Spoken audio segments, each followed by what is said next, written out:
two easy ways to install this. Obviously, easy way is just pop this in, plug it in,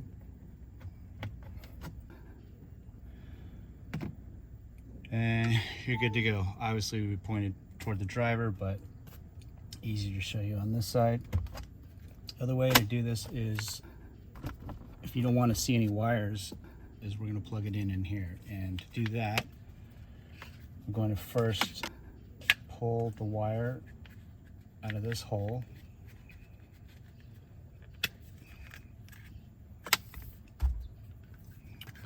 And second thing is, you don't need any tools for this. We're just going to pop this piece of trim off right here. It just comes off like that.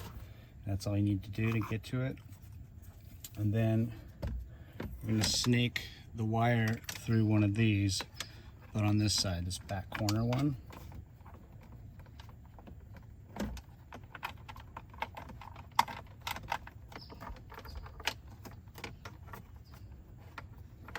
There you go.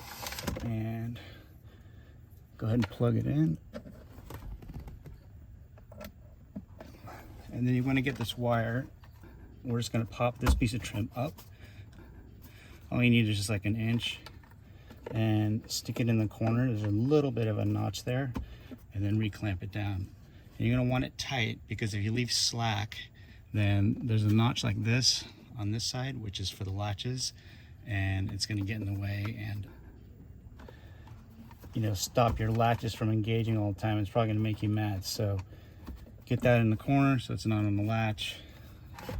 Go ahead and pull all this excess back. And this is usually the hardest part, is getting this trim back on. And that just snapped in really nicely. Take this, just wind up some of the excess into the base.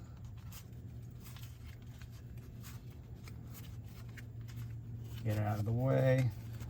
Take this wire, point it backward. If you point it forward, you'll see it. So point it backward and pop it in. Good to go.